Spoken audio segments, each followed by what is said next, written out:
31 Days of Horror. I am your host, Mood616, and thank you once again for stopping in, guys. Yeah, day 2 here on the 31 Days of Horror, Vol.3.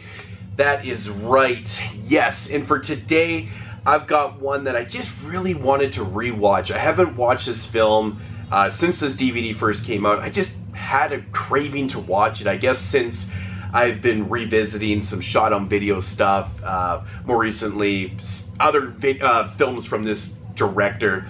And of course, the film in question is, of course, 1989's Black Pass, directed by Olaf Ittenbach, who's mostly famous for doing The Burning Moon, which is like a two-story type anthology film. He did Prometheus, among films.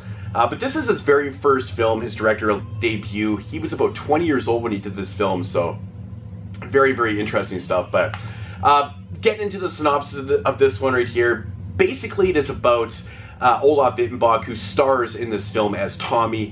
Him and his family have just moved into a brand new house, and one day he's up in the attic looking for something. He comes across this box that is actually chained up and stuff, and of course the curiosity gets the best of him. He opens up this box and he finds a mirror inside, and he also finds a book, kind of like a diary type thing. Anyways, he has a buddy over later on that night. They start reading through this diary, and they come across all this information from the previous owner, who ultimately killed his own family. And he blames it on the mirror that was in this box. He said the mirror possessed him to kill his own family.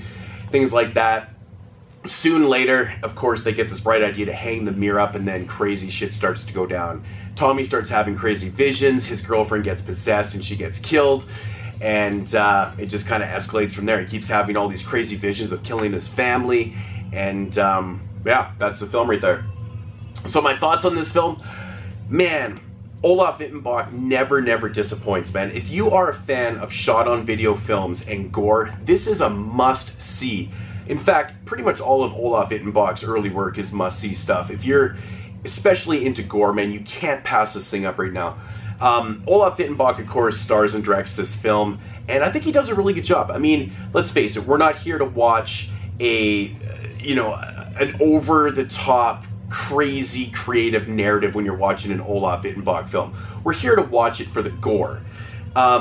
This is, you can tell, is very influenced by The Evil Dead. I mean, the storyline about somebody that becomes possessed, like Tommy becomes possessed later on in the film, you know, from this mirror, and, you know, there's a book involved and things like that. That's very reminiscent of The Evil Dead. Like I said, the narrative, not the most original thing, but we're here to watch the gore, and that's what you get. A lot of nastiness in this film. A lot of nastiness. I mean, this film is just relentless. There's so much ambition that takes place in this film. It's ridiculous. Right from the start to the end, it's just non-stop.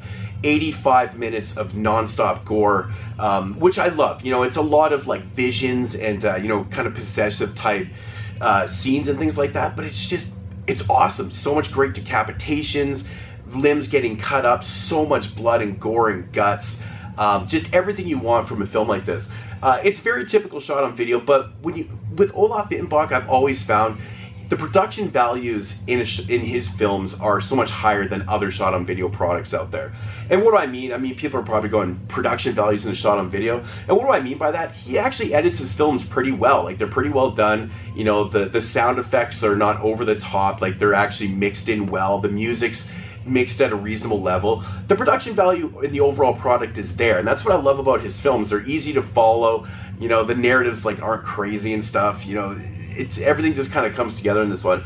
If you guys watch my other videos, I have an intro that I have like for my updates and things, and the very first scene in that intro is a baby head falling off. That's actually from this film, and I think that I got another clip in there of like a chainsaw going ripping through a head or something. That's also from here. So that's kind of the general idea of what you're going to get from his films. Actually, I used clips, a few other clips from his other films in that intro, but just relentless gore. There's a great dummy death in this. Everybody knows who watches my videos. I'm a big fan of dummy deaths where his girlfriend, she gets possessed in this film, and she just walks right outside, gets hit by a car, and just gets right fucked up. It's just absolutely hilarious. But yeah, man, you know, that's what you're gonna get with this film. Gore. It's just fantastic, relentless.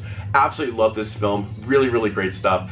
I'm coming in at an 8.5 out of 10. That's rated on my shot on video scale. But I think Olaf Ittenbach, in my opinion, has probably made some of the best shot on video films out there. You know, one thing that plagues a lot of shot on video films is the transitions in them. You know, you take a film like Sledgehammer from like '82, it has the longest transitions ever, where it's in slow-mo and people are just walking around and it's just dreadful. It just drags and drags and drags.